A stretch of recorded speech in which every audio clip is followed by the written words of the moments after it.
Good afternoon student. पिछली तासिका में हम देख रहे थे कि रानगे और राघव जी ने हमें भारतेंदु जी के बारे में बहुत सारी जानकारी देने की कोशिश की हुई है। भारती का सपूत यह लेसन हम लोग देख रहे थे।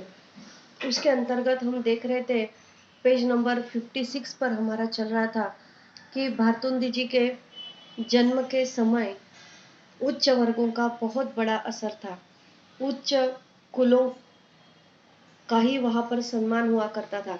अतः भारतेंदु को यदि उस समय इतना अधिक महत्व दिया गया था तो उसमें कुछ अंश तक उनके कुल का भी प्रभाव था, परंतु उनसे अधिक धनी और उच्च कुल के लोग भी मौजूद थे। उनका इतना नाम क्यों नहीं हुआ? यही बात स्पष्ट कर देती है कि वह व्यक्ति यानी भारतेंदु जी कुल के कारण नहीं वरना अपनी प्रतिभा और महत्व के कारण प्रसिद्ध हो रहे थे। भारतेंदु जी का परिवार तो श्रेष्ठ और उच्च था ही, धनवान भी था।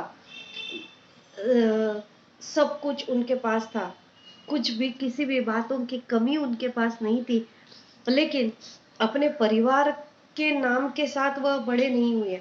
तो उनका कर्तव्य, उनकी प्रतिभा, उनका प्रचार और प्रसार, योग्य निर्णय लेने की क्षमता, यह जो सारे गुण उनके अंतर्गत थे, उन गुणों के कारण वह श्रेष्ठ होते रहे। भारतेंदु जी ने अपने साहित्य में कुल वर्ग का पोषण नहीं किया।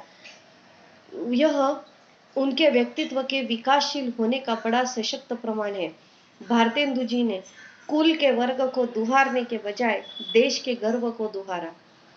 उन्होंने अपने घर का नाम रोशन करने की नहीं ठानी थी। अपने घर को बड़ा करना है, अपने परिवार का सबसे बड़ा मैं बेटा हूँ, इसलिए मुझे बहुत बड़ा काम करना है, उसको उन्होंने ज्यादा महत्व नहीं दिया।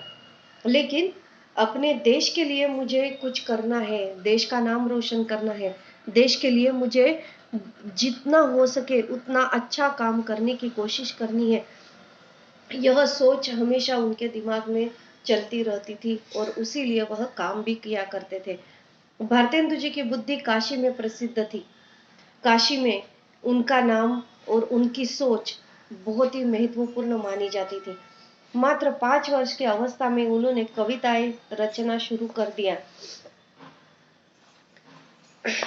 उसके बाद हम देख रहे थे कि कविता तो उन्होंने रचना शुरू कर दिया। पिताजी का वरद हस्त उनके ऊपर था। पिताजी भी कवि थे, लेखक थे। पिताजी भी बहुत सारी बातों में अग्रसर हुआ करते थे। अध्यापक अध्यापक रत्नहास ने किताब पर से नजर हटाई और कहा, भारतेंदु तो फक्कड़ आदमी थे, निडर आदमी थे। रत्नहास जी कह रहे कि भारतेंदु जी कैसे व्यक्तिमत्व का इंसान था, कैसे थे। तो वह बता रहे हैं भारतेंदु जी के बारे में। रत्नहास जी हमें बता रहे हैं कि भारतेंदु तो फक्कड़ आदमी थे, निडर थे, किसी भी बात का डर उनके मन में नहीं था। जो काम करना है वह करने के लिए वह किसी की मदद मिले या न मिले, वह आगे बढ़ना चाहते थे और आगे बढ़ जाते थे। तो निडर आदमी थे। साहित्य में उनकी रुचि बचपन से ही जागृत हो गई थी। पिता कविता करते थे, उसका असर उन पर भी पड़ा। अपनी कविताओं की धाक उन्होंने मात्र 6 वर्ष की अवस्था में से ही जमा कर ली थी। अध्यापक रत्नहास जमा कर ली थी। कुछ उसके बाद हरिश्चंद्र की बाछें खिल गई। वह उठकर खड़ा हुआ और कुछ गाने लगा। पिता ने सुना तो गदगद होकर रो उठे। 6वां वर्ष लग रहा था। पिता अपनी कच्छप कथामृत सुना रहे थे। सोरठा पड़ा, करत चहत जस चारू, कछु कछुआ भगवान को। महफिल में इसके अर्थ को लेकर चर्चा चल पड़ी। हरिश्चंद्र सुनते रहे। हठात वह बोल उठा, बाबूजी, क्या बेटा है? सब चौंक पड़े। बाबूजी, हम इसका अर्थ बता दे। बताओ बेटा। महफिल में लोगों में भी कुतूहल जाग उठा। बालक ने आतुरता से कहा, आप वह भगवान का जो वर्णन करना चाहते हैं, जिसको आप कछुआ है अर्थात जान लिया है, वाह वाह का कोलाहल हो उठा। धन्य हो, कवि की आवाजें उठने लगी। जो सवाल किया गया था उस सवाल का उत्तर अर्थ के साथ देने की क्षमता भारतेंदु जी में थी, और भारतेंदु जी ने उस प्रश्न का उत्तर दिया जो कि वहां पर महफिल में बैठे हुए किसी भी आदमी के पास, किसी भी व्यक्ति के पास उसका उत्तर नहीं था। उसका उत्तर भारतेंदु जी ने तुरंत दे दिया। अध्यापक रत्नहास ने एक सांस ली और पढ़ना छोड़कर कहा, यहाँ भारतेंदु हरिश्चंद्र की जीवनी लिखने वाले ने विस्तार से भारतेंदु की पत्नी के चिंतन को व्यक्त किया है। आज्ञा हो तो पढ़ना शुरू करो। अभी जिसने भी भारतेंदु जी के बारे में लिख कर रखा हुआ है, रत्नाथ जी कह रहे कि भारतेंदु जी की पत्नी के बारे में भी उन्होंने कुछ लिखा हुआ है। उनके पत्नी एक चिंतन का विषय थी। तो पत्नी के बारे में जानकारी मेरे पास है तो मैं देना चाहता हूँ। आज्ञा हो तो मैं आपको सुनाता हूँ। अवश्य, अनुराधा ने कहा। अच्छी बात है, कहकर उन्होंने मन्नो बीबी का चिंतन पढ़ना शुरू किया। मैं उनकी पत्नी हूँ। आगे जो लिखा हुआ है उसमें मन्नो बीबी खुद अपने बारे में लिख रही है। मन्नो बीबी कह रही है कि मैं भारतेंदु जी की पत्नी हूँ। मैं उनके बारे में कितना जानती हूँ यह मैं बार बार सोचने का प्रयत्न करती हूँ, किंतु मुझे लगता है कि मेरा पति उतना ही नहीं था जितना वह दिखाई देता था। वह कह रही कि मेरे पति जो दिखाई देते थे, जो काम वह सामने करते थे, उसके बजाय वह कई गुना अधिक और बड़े इंसान थे। व्यक्ति के रूप में यदि आपने अपने तारतम्य से दूसरों का तादात्म्य नहीं कर पाते तो वे न अपने आप को सुखी कर पाते न दूसरों को ही। वह कह रही है कि मेरे पति जो है वह व्यक्ति के रूप में बहुत ही निडर और आत्मविश्वास पूर्ण व्यक्ति दिखाई देते हैं। तो वह खुद को भी सुखी करते हैं, दूसरों को भी सुखी करना चाहते हैं, और कभी कभार यदि उनके मन में कोई तादात्म्य आ जाता है, तारतम्य आ जाता है, तो वह किसी भी सुख और चैन को छोड़कर अपने काम में भागना शुरू कर देते हैं। उन्होंने हरिश्चंद्र घर पर ही अंग्रेजी और हिंदी की पाठशाला खोली थी। मन्नो बीबी करे कि उन्होंने यानी भारतेंदु जी ने अपने घर पर ही अंग्रेजी और हिंदी की पाठशाला खोली थी। स्कूल उन्होंने खोला हुआ था क्योंकि अंग्रेजों का जमाना था। अंग्रेज अपने भारतीय बच्चों को अंग्रेजी स्कूल में ही दाखला देना चाहते थे, एडमिशन देना चाहते थे। मराठी और हिंदी के स्कूल वह बंद करना चाहते थे।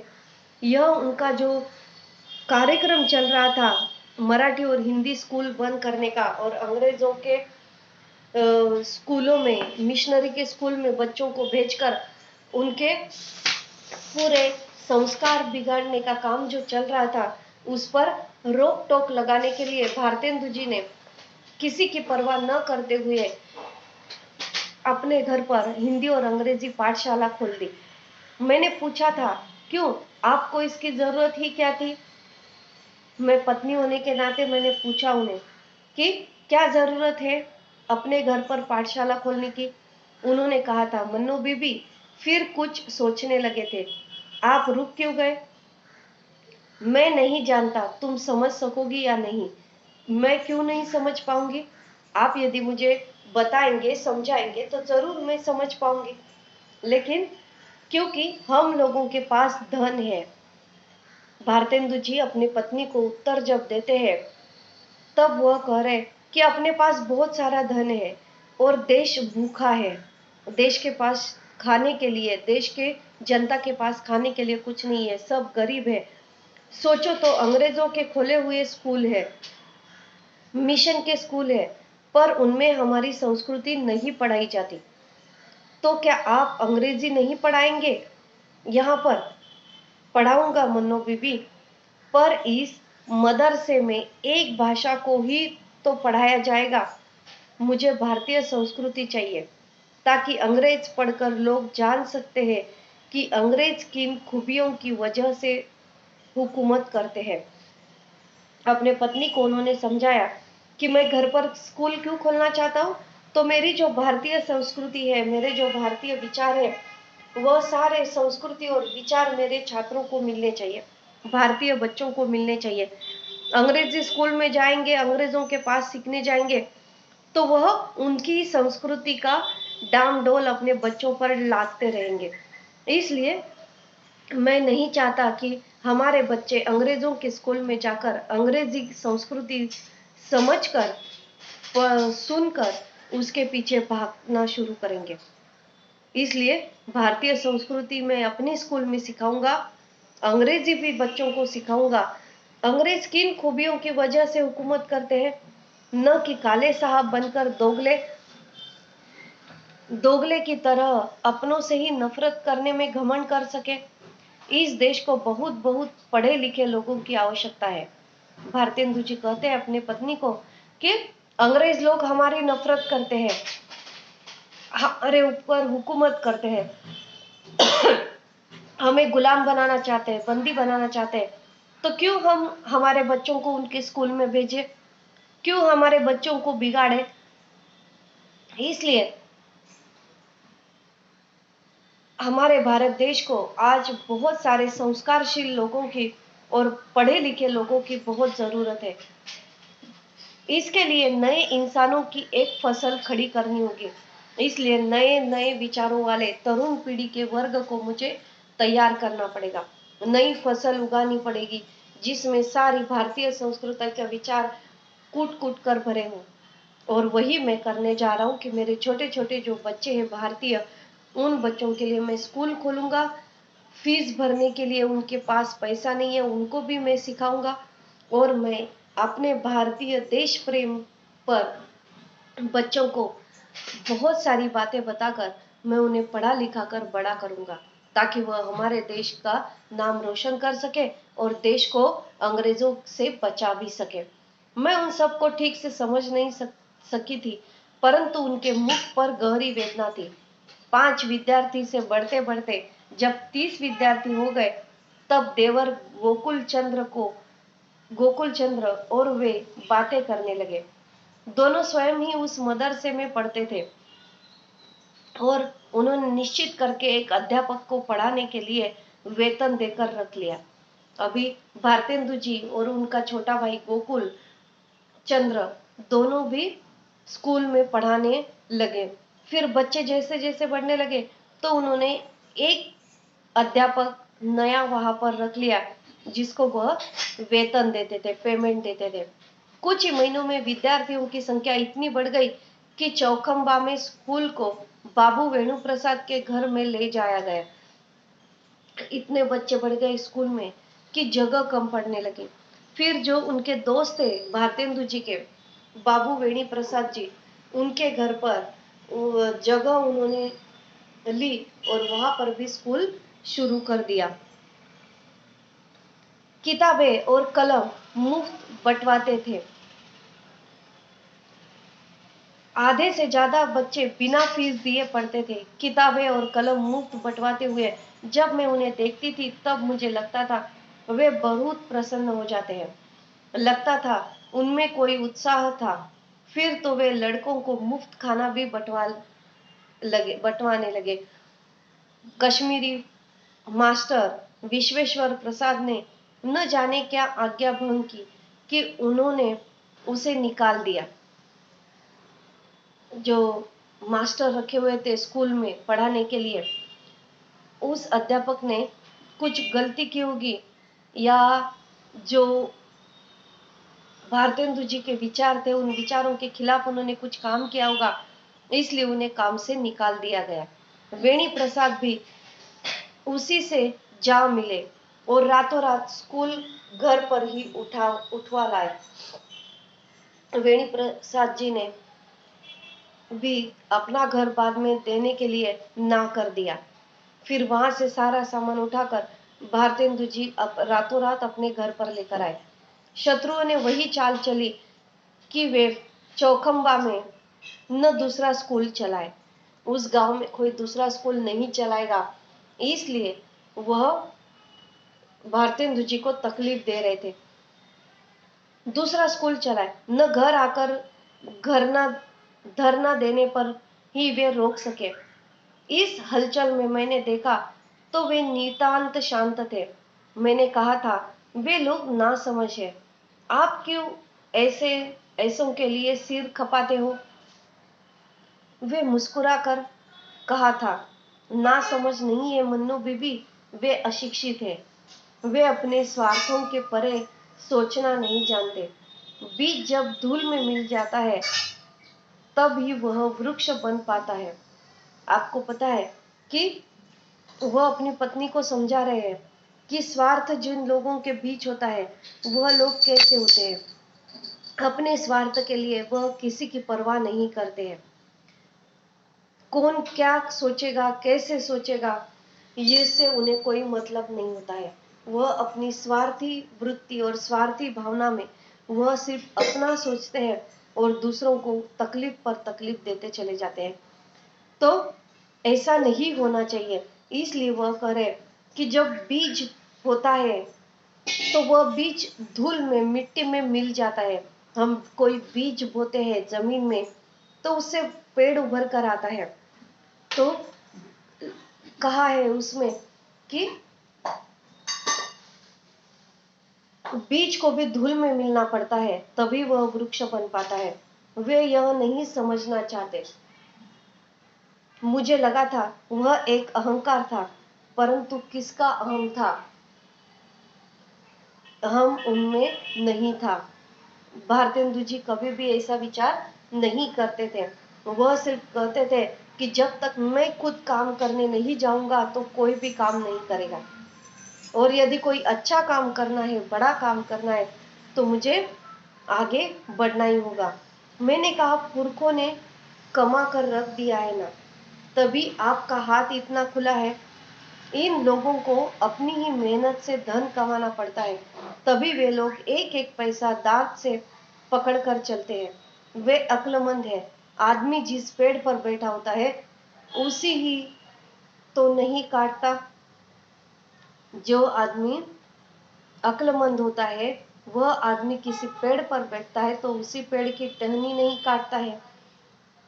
यह ले पत्नी, भारतेंदु जी की पत्नी अपने पति के साथ बात करते समय इस प्रकार सोच रही है कि आप तो अच्छे हो, पढ़े लिखे हो, फिर आप ऐसी बातें क्यों करते हो? आपके पास बहुत सारा पैसा है, सब कुछ है, फिर आपको यह सारा करने की क्या आवश्यकता है? तो आदमी जिस पेड़ पर बैठा होता है उसी ही तो नहीं काटता। वही बात उन्होंने अपनी पत्नी को समझाई कि भारतेंदु जी कुल के कारण कवि वचन सुधा नामक पत्रिका का निर्माण भी उन्होंने किया। होम्योपैथिक चिकित्सालय निर्माण करके लोगों को मुफ्त में इलाज उन्होंने करवाया, दवाएं दी। भारतेंदु जी के काल में अंग्रेजी स्कूल थे, जिसका परिणाम लोग काले साहब बनकर अपनों पर ही हुकूमत किया करते थे। इसलिए भारतेंदु जी ने हिंदी तथा अंग्रेजी पाठशालाओं का निर्माण किया, जिससे भारतीय संस्कृति तथा भाषा का विकास हो सके। केवल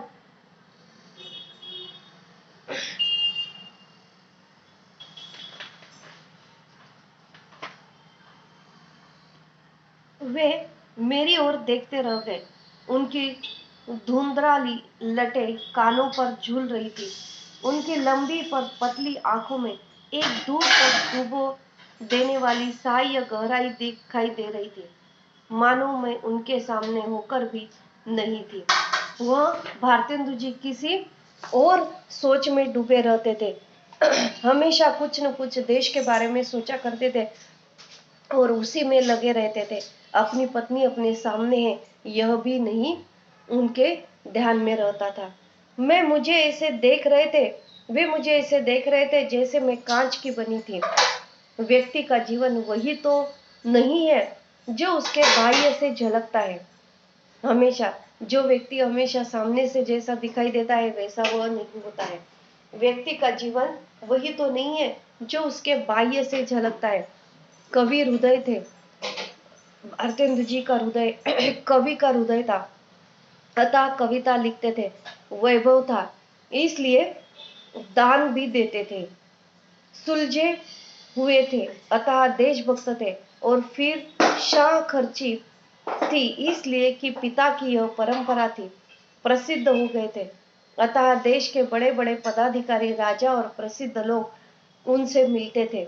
वे नाटक करते थे, लिखते थे, इतना तो अधिक नहीं है, जिए कि कितने, जिए ही कितने, 34 बरस 4 महीने।